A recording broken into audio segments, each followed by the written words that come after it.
friends, Lee Brown here with My Kitchen, My Rules. And tonight, I don't know about y'all, but sometimes I need a drink that looks like water. Oops, and I dribble it down my front. It's actually my favorite vodka, my Cathead Honeysuckle Vodka. And they're not my sponsor, but daggone, if there was some company that wanted me to be an ambassador, please, Cathead Honeysuckle Vodka. I support live music. Look, I even have a client in my real estate business who's a famous musician, but I won't call them by name because they might get nervous or something. So tonight we're gonna make a casserole for supper, because when you've had the kind of day that makes you want to drink a giant glass of vodka, then with water in it too though, just for the record, I put water in it with the ice. So we're gonna put our big old skillet on the stove. Actually, y'all keep telling me you wanna see what I'm doing, and I don't know how to make the whole kitchen work at the same time. But there's my big skillet. It's on a medium-high heat, and we're gonna put a whole stick of butter in there to melt in just a minute to make this amazing King Ranch casserole. Now this is my Lee Brown version of King Ranch, and it's not your real Texas version because I think you have to own the King Ranch Ford to make that one, and I don't because I'm still driving that GMC Yukon that I wouldn't buy again, but it's done fine, and we over 100,000 miles. So anyway, while I'm waiting on my skillet to get ready, I'm loose chopping a bunch of cilantro here. And the amount is a bunch that came in a container from the Harris Teeter, so I don't really know what the technical term is for that. And then we're gonna cut up 3 poblano peppers. These are poblanos. You've seen them in the grocery store and didn't really know what to do with it. So they don't have to be tiny diced. And I'm trying not to touch my face while I mess with peppers because I'm also going to cut up 1 jalapeno. And what you should know about jalapenos is that they will punish you if you're not careful. So don't touch your face while you're messing with it. And all of the heat from the jalapeno is in the seeds and the innards. So be just right cautious, okay? I have seen a great many friends just cause themselves all manner of problems, and they should have had some Cathead Honeysuckle Vodka, hint, hint. And so we're gonna rough chop our poblanos here. It's a very tasty pepper. You've seen them at the Mexican restaurant. You just might not have known you were eating it, or you didn't order it or whatever. I mean, we're Americans. We don't know a whole bunch about peppers unless you are growing them, frankly. We got some growing down in the garden this year. They're blooming. Kids are pretty excited. They're not poblanos. I frankly don't remember what peppers we planted, but they look good. They're healthy, and the late frost at Mother's Day didn't get them. Probably because we put our sheets down in the garden like good people do. All right, pan is hot. We're putting in a whole stick of butter, okay? So if you can't stomach making a supper that has a whole stick of butter in it, then why are you watching my channel? I mean, come on, people. This is not about anything more than just home eating. And home eating doesn't have to be super healthy, but I'll tell you this, I have noticed that since we have been eating at home during the coronavirus time, everybody in this house has gotten a little bit trimmer. I imagine it's because, frankly, we have been eating out too much. I don't know about y'all, and it's probably my fault because I traveled a bunch before this thing shut me down, and I would leave some casseroles behind for the family. I like to do meal prep, and I'll teach y'all some of that when the traveling season picks back up. I will teach y'all what to make for your families while you travel, but make sure your kids will eat what you fix. And actually, mine are old enough now they can put the casserole in the oven. It's kind of a big deal. When they were smaller, they would not. And actually, I won't tell the story about the one time that one of my children, who shall remain nameless, put a Chick-fil-A sandwich in the microwave to warm it up. And if y'all have never had a Chick-fil-A sandwich, it's a full lined container. And the child who put it in the microwave did not realize that it was full line till it caught fire, and I heard, "Mama, Mama, help, the kitchen's on fire." And I went running in there, and she wasn't messing with jalapenos. So I do think it's funny that my story comes up while I'm getting the sketchy seeds out of my jalapeno here, because I don't want it to be so hot my mama can't eat it. She doesn't like spicy food. But anyway, this child told me that the kitchen was on fire, and I went in there, and sure as the world, that Chick-fil-A container had caught fire. And I had a good laugh, frankly, at my child's expense, which is the job of a parent, y'all. You should totally laugh at your children's expense, because that's how they learn to laugh at themselves. And it did take a while before this child would eat a Chick-fil-A sandwich, because Frankly, she was kind of afraid of catching the kitchen on fire again, but now she's turned out to be a pretty decent cook and can make supper without any help at all. So that's a big win for a mama when your child can fix supper for the whole family. Now we're continuing to wait on this butter to melt down here. It takes a minute when it's a whole stick. That's why I'm talking and chopping at the same time. And I guess y'all can't see because of all my stuff on the countertop. Let me move my things out the way here. I mean, frankly, but you should know what chopping looks like. It's a knife and food. And Kip Fitzgerald, you still haven't shown me how to do good knife skills, friend. You promised. But I reckon if we were in DC right now, instead of having our meetings on the interwebs, you would have shown me already because you're good like that. Maybe that's what we could do next time we go to Washington, DC. We can go to a restaurant and the chef will turn over the kitchen to us. And you can teach me how to use my knife correctly because I'm not Gordon Ramsay. And don't y'all tell him, because I would probably get judged pretty harshly on his television program. He cusses more than I do. So don't y'all tell me I cuss. I'm doing good in my cooking show though, since I have some wholesome friends who look at it. All right, now as soon as our butter gets melted, we're gonna put some onion in over there. And you want about an onion's worth of onion. Well, I mean, so you a whole onion, I guess I could have just said. You want a whole onion. And then in a perfect world, you would have a diced up red pepper to put in there. But today, this is not a perfect world. And I found a container of mirepoix in the refrigerator. So that is what, friends, we are having instead of just an onion and some red pepper. We're just gonna toss in a whole container of mirepoix. And why do I do that? Because it's my kitchen, my rules, and I get to do what I wanna do. And frankly, that's one of the joys of cooking, y'all. Those of y'all that don't cook a lot, you kind of miss out on the joy of it because unless you're baking, you can make a lot of fun things happen in your kitchen. But I will tell you, if you're trying to bake, you legit should follow the instructions because that's like actual chemistry. All right, now see, this is what mirepoix is for those of y'all that don't know. It is chopped carrots, onion, and celery. And your kitchen's gonna smell like Thanksgiving, which is fine when you're making a Mexican Tex-Mex casserole, I guess, you know, because they have, you know, Mexican Christmas, Thanksgiving too. I don't know, but anyway, we're gonna cook that for a few minutes until our onions are translucent. That's almost always a rule in life. When the onions are translucent, things are good. And then we'll add in some spices. So, since we're gonna have a wee tiny bit of a break here between the chopping and the cooking of the mirepoix, I'll be right back after this regularly scheduled break with no sponsors until somebody's willing to sponsor me. I'm available. Okay, now that our onions are about halfway there, we're gonna take all of our chopped poblano peppers, and they don't have to be tiny. I like a rough chop. You can obviously make it the size that you want, but I did the jalapenos a lot smaller. Well, they're buried up in here with the poblanos. Anyway, it's in there. They're all green. These are green things, which are good for you. So toss those into your skillet where you're cooking. Oh God, this smells good, y'all. Where you've got your onions going in a normal world. You'd also have your red peppers. And we're gonna stir all that in with all this melted butter. And this is gonna need to cook for probably, I don't know, 6 or 7 minutes. Get your peppers softened up a little bit. Although it depends on how much crunch you like. Because frankly, you could eat a pepper right out the garden if you want to. So what we put in there is the 3 poblano peppers and the jalapeno. And as soon as it has cooked a little bit softer, we're gonna add our spice mix, which will be your next step when you see me in 2 shakes of a lamb's tail. It's with some spices. And if you want to prepare in advance, you need garlic, you need chili powder. Oh, they're over here. Kosher salt and black pepper. Cumin, if you have it and if you like it. Cumin is one of those things that you may or may not like. I would like it, but I ran out, and so we're gonna do without this evening. Okay, so now that our onions are translucent, our peppers have softened, and we've cooked a little bit, we're gonna add our spice mix to the vegetable mix over here on the stove. Let me fix my camera. Look, I'm still a work in progress like many of y'all are. So I'll use about a teaspoon of kosher salt. If you're a fan of my cooking show, you know I like kosher salt the best. And so that's about yay much. That's probably a little less actually because there's a whole heck ton of flavor with that jalapeno, so you don't want to overdo. And then you're gonna do some pepper.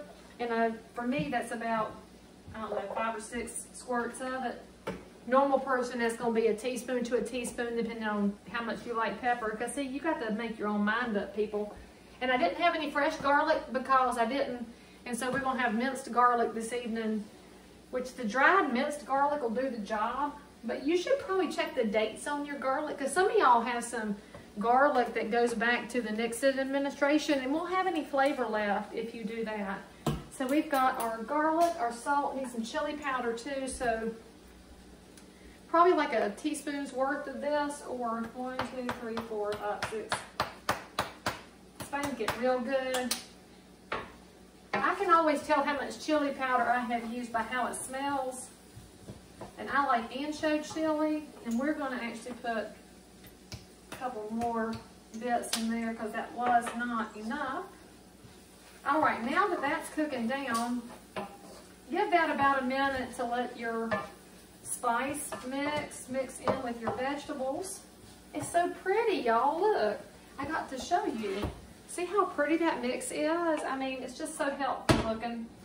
Don't think about that stick of butter that's in there. Okay, so while that's preparing, you should cut your oven on to 375. I know, right? We're living on the edge. It's not a 350 recipe. We're at 375. And get your 9x13 out, because you knew I was going to ask you to get your 9x13 out. And we're going to get some cooking spray and get it ready to roll while our vegetables are over there percolating and simmering. Get that done real good. Save you a little bit of aggravation later. All right, there's our pan. Now, you need to get out your flour. And y'all know what kind I use, right? White lily. In fact, my friend Lisa in Connecticut has bought some white lily from the interwebs because she was so intrigued by the fact that it's that much better than other flour. And I don't know why. I think it's just because Southerners know what we're doing with flour. But we need to get, let's see. I'm distracted. 1/4 cup of flour to go into your mixture over here with your chicken broth. So you need chicken broth next, and a little bit of flour. The flour, by the way, is for thickening it up. And so if you don't want it to be thick, don't use any flour. But you want about 1/4 cup. Sprinkle it on your veggie mix. And then we need 1 3/4 cups of chicken broth. Now this one is a Harris Teeter reduced sodium because that's what they had.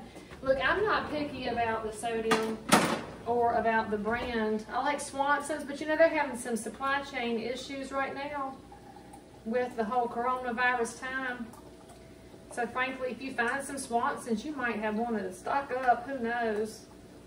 But also, when you see a trucker, thank them, and when you see a farmer, thank them, because if you don't have farmers, frankly, you ain't got nothing to eat, and we need to do a better job of understanding that, especially you big city people. I'm not sure that y'all know what dirt is even. All right, so let me make sure I didn't need to ask anything else. Let's get the, well, actually, we don't want the broth. Yeah, we do. Okay, so we got the flour mixed in. I'm kind of distracted tonight, y'all, just because it just happens sometimes, right? But your family's still got to eat.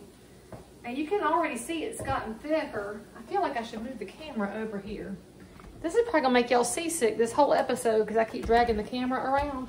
All right, so there we go. So there's our flour mixture mixed in. And then start pouring this in.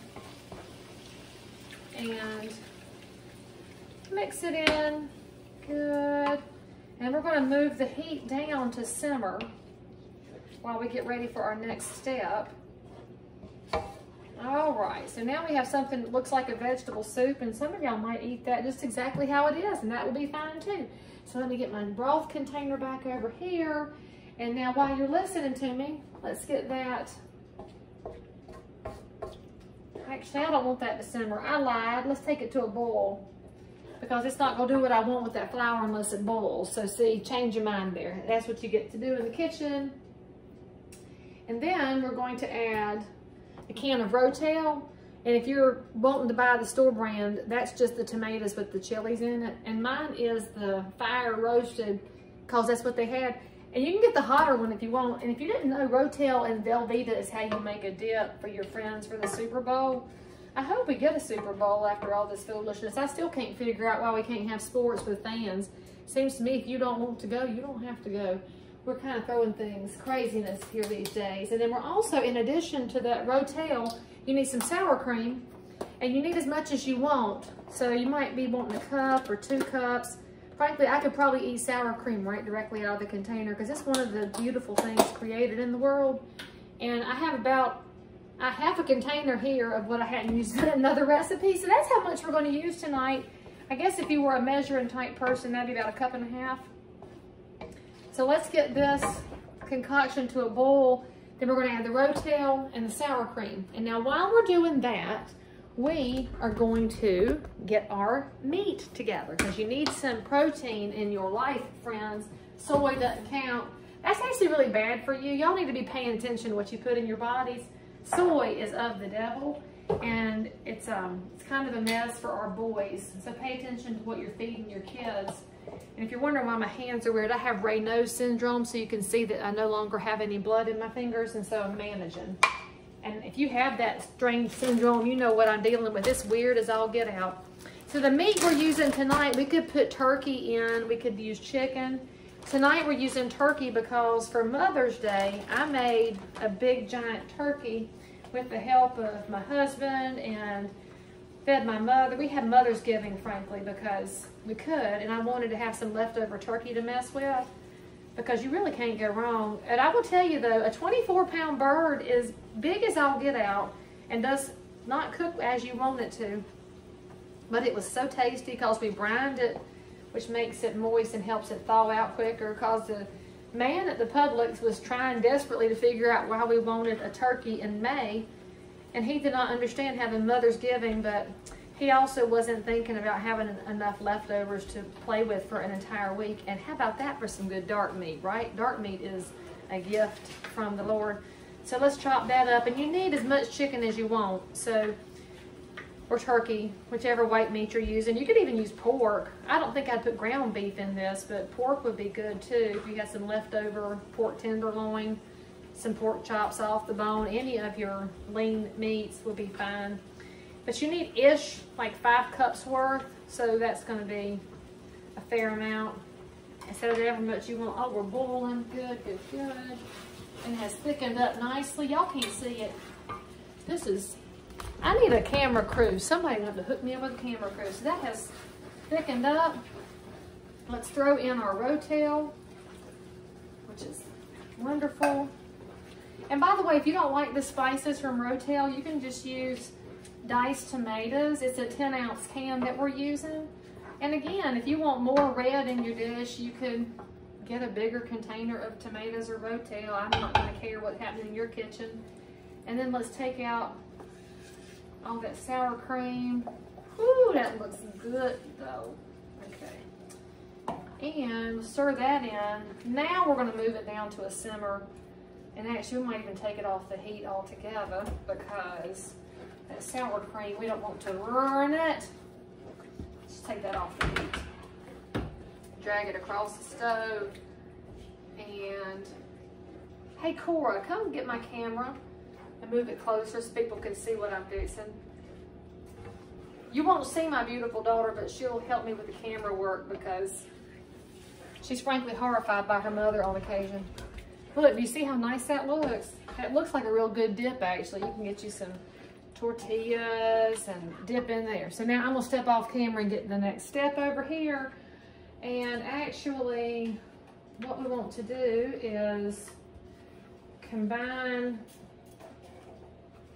put our cilantro in. So that bunch of cilantro I had, sprinkle that in here nicely. And then we're gonna add in, because it's hard to beat the flavor of fresh herbs, y'all, it just is. And then I'm gonna finish chopping my turkey and I'll be right back. Okay, I'm back. We have chopped up the chicken, so you have about this, or turkey. I keep saying chicken. It would normally be chicken, but tonight it's turkey because that's what I have. So it's about 2 pounds worth. And again, I did a rough chop because it doesn't have to be super fine. But, you know, if you don't have teeth, I mean, just chop it up however you need it to. I guess you could even puree it. This would still be good pureed, I'm pretty sure. So now we have this kicking mixture here of our vegetables with our cream and our tomatoes and our turkey. And now we're gonna take that 9x13 dish that I've already sprayed down, and this is about to become an amazing casserole. So get you some tortillas. You can use corn ones. I'm using flour because that's what I have, and they happen to be the whole wheat carb balance because I try to sneak whole wheat in on my family when they're not looking. Don't tell them. So we're gonna lay these in the bottom of the pan too. We'll cover the bottom. And now we're gonna scoop in our mixture here, and it's really good. Now, a lot of people believe you should put your tortillas on the griddle and fry them and stuff. I do not subscribe to such extra steps because, frankly, you can already tell I have modified the dickens out of this recipe to make my own life easier. And that's the other reason you cook at home, friends. Make your own life easier. And now we need cheese because you always need cheese. I'm using a cheddar jack mix tonight because, again, it's what's in the refrigerator. And actually, legit, the recipe calls for cheddar and Monterey Jack. And I've also got Colby Jack, so we'll mix some of that in too. Put a layer of cheese across the top of your chicken mix. Then we are going to put another couple of tortillas on top. It's kind of like lasagna, I guess. It's your Tex-Mex lasagna-ish thing here. We're gonna layer this on some more. Our oven just beeped at 375. And then as soon as I get the mixture in here and cheesed up, I gotta get one more bag of cheese. It's basically 2 bags of that store-bought cheese that you can buy. And we're gonna use it all up because cheese has calcium, friends, and that is good for your bone density. See, this is all about finding reasons to eat what you want to eat. Oh, snap, this is so good. Even modify it. Every way I modify this one, it's really good. You can take this one to your family reunion or your church homecoming, or take it to your office potluck. I imagine we'll have potlucks again. At least in the South we will. I don't know if you Yankees will have potlucks again or if y'all will be nervous. People on the West Coast, I imagine they all want to move this way because they want to live a happy life. All right, so let's get all of our, don't leave anything behind. Put in another layer of cheese on it. Lots and lots of cheese. I'm actually using more than the recipe calls for, which I know is probably shocking to you because it's my kitchen, my rules, and we're going to use cheese. And then the last layer would be a couple more tortillas. Again, it's like your top layer of lasagna noodles. And we're sneaking some wheat in there. And then we'll put some last little bit of cheese on the top. And I use the thick slices, frankly, because I think it's prettier when it melts. All right. Now, look at that pretty finished product. That's a hefty, good-looking casserole. So now we're going to have to get it in the oven. I know y'all love it when I go off camera, but that's how it is. Let's get some tinfoil. When we get our tinfoil out, remember the trick, if you were paying attention and you learned this once upon a time, dun dun dun. We'll get our cooking spray out, and if you spray your tinfoil, it will come out without taking all the cheese with it, because the top layer is cheese. Thank you, camera crew. Luckily, I have a family. So now we're gonna take that and put it in the oven, and it's gonna bake in here for 20 minutes, okay? So you don't have to bake it all night. It's a pretty fast one since pretty much everything's cooked. And we'll be back in 20 minutes, and you will see something that you fix and have for supper too.